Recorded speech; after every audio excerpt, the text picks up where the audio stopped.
Hello guys, hello YouTube. Nice to speak to you again. And this is the third part. I forgot to mention something about the city of Pomorie. We went to the new city and we sat in a restaurant. And the atmosphere is very special in Bulgaria.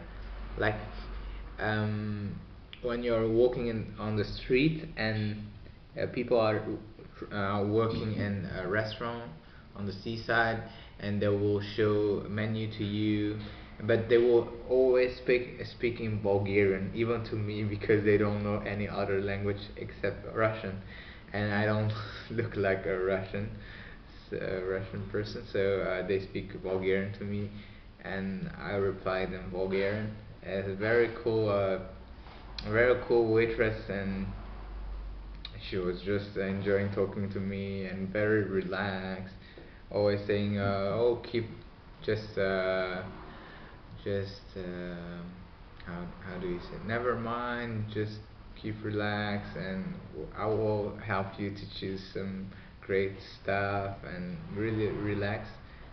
We just sat there, and you could see the Black Sea on the side, and there was a table just in front of us, and I don't know why, but someone was smiling to me, and I always smile back if someone smiles to me.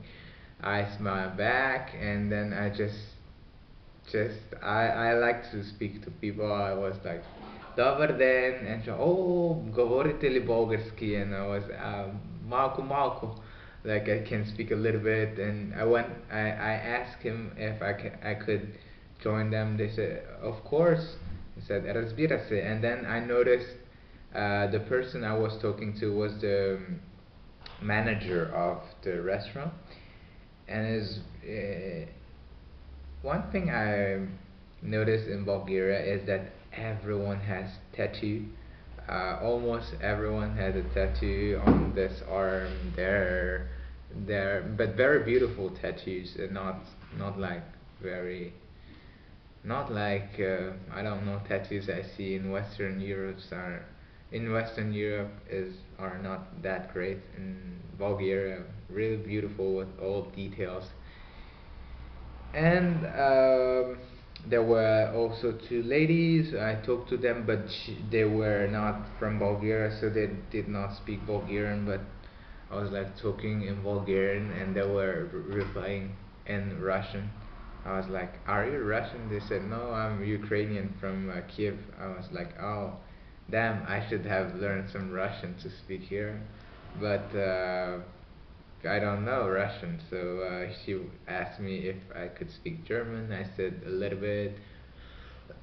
Since she stayed in Germany, she could speak German and spoke a lot of German with me. Sometimes I did not get it, sometimes I get it. But it's so interesting that this part of the world does not speak English. There's Ukrainian, Russian, Bulgaria. This part of the world actually speak Russian. You need to learn Russian to communicate and understand this part of the world is better than just using English, because it's not like in Sweden or in Norway or in the Netherlands. They don't watch stuff in English. They just watch stuff in Russian language. That's one on TV, I mean. And I had a great time. Maybe we spoke for 2 hours, and like a little bit Bulgarian, a little bit Russian, a little bit German, and it was so great. And I remember we went to the seaside that day, and we met we met people I don't know from where, and they were saying something, and was like, I don't know. My reflex was to speak in Bulgarian, and I said ribalie, and they said da. They understood the word riba, because in Russian it's like riba or something very similar. It means fish. And yeah, that was a great experience meeting people from Ukraine. I will always say that Ukrainian people are very very kind, in fact.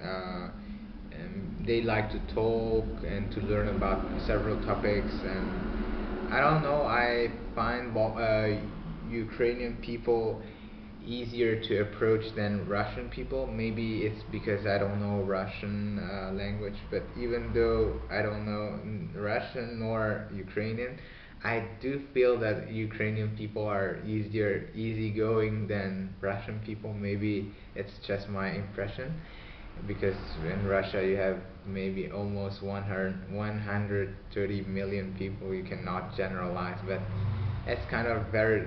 Sometimes it's difficult to communicate with the Russian people. Sometimes it's okay. Um, and then we rode a bus to the next city called Nisebr. Nisebr is a very touristic city because you have a lot of interesting sculptures and not sculptures, ancient churches like in the old city, old Nisebur. We went until there in bus. It was like maybe 3 or 4 leva. I don't remember. It's like €2 to get from one city to another city. So it's very um, it's not very expensive, and roads are good on the Black Sea coast. I don't know in the country, but this part is more touristic, so no problem to get there. But my next problem is that I don't like to go to hotels, so I prefer to like live with the local people and know how they live, etc. So I went there and I had no accommodation, and I was like, what am I going to do in this city?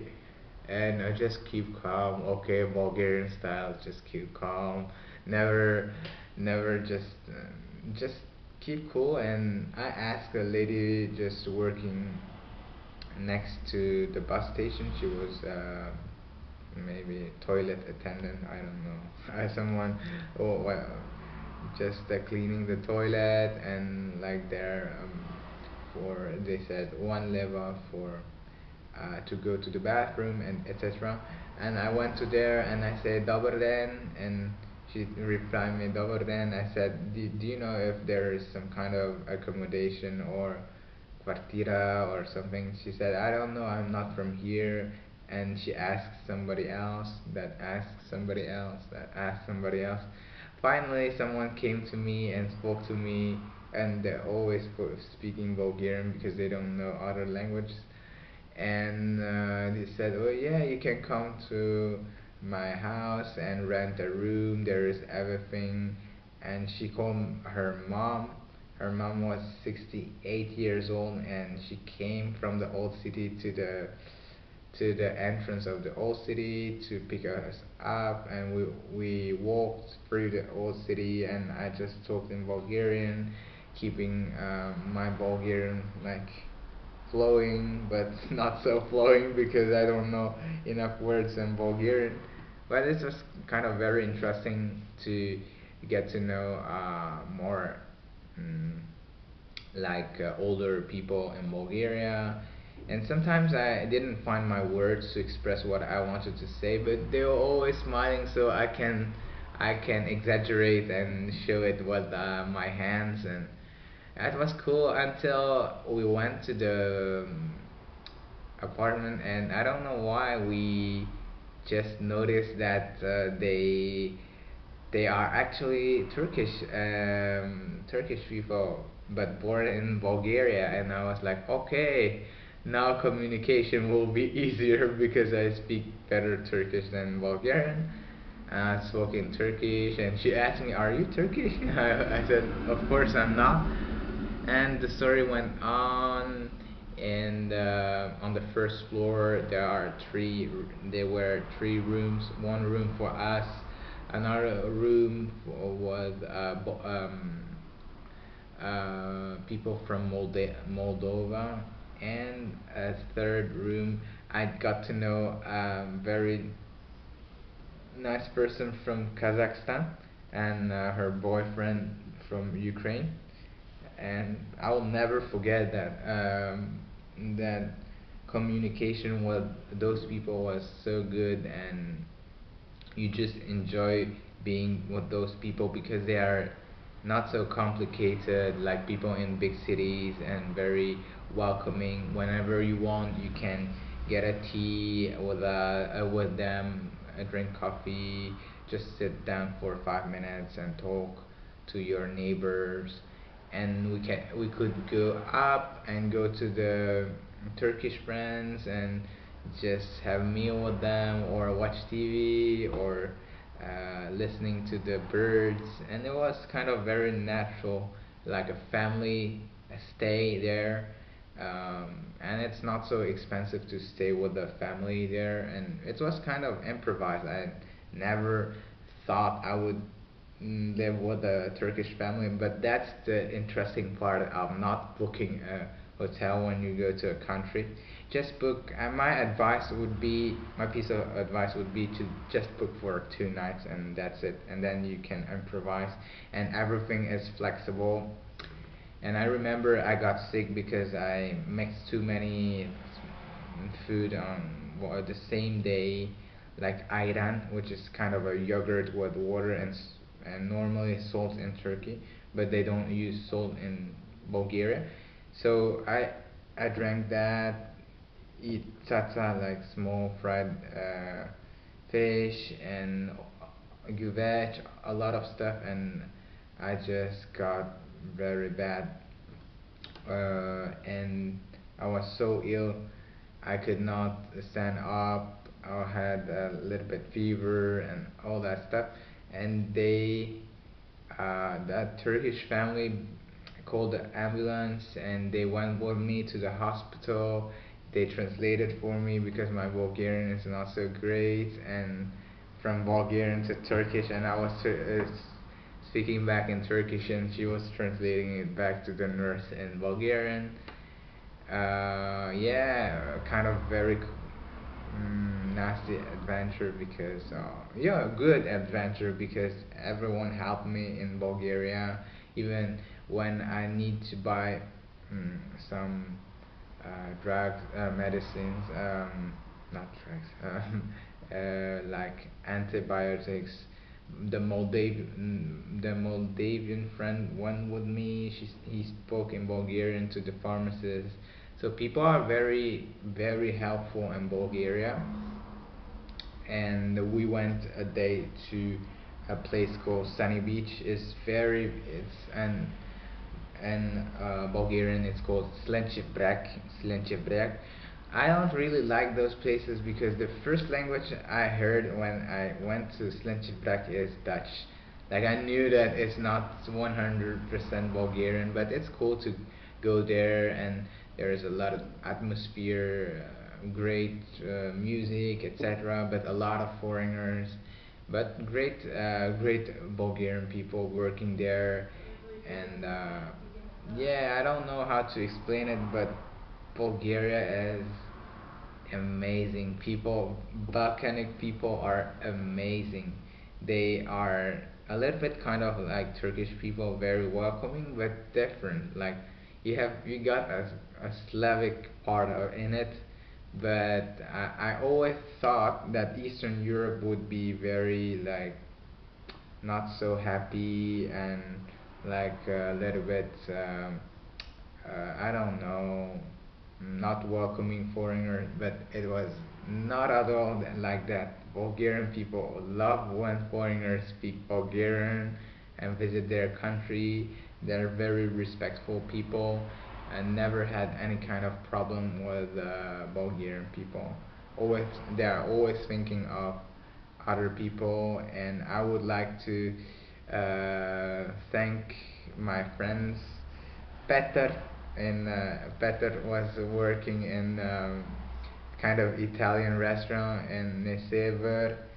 Um, Also, what's her name again? Tanya, who she was selling some souvenirs. I always enjoyed chatting with her.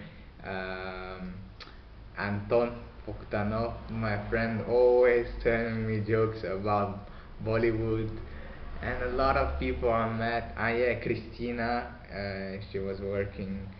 I have a video where I met a girl from Bulgaria and another from Russia, and that was so cool. We went 15 minutes. Okay, we went through.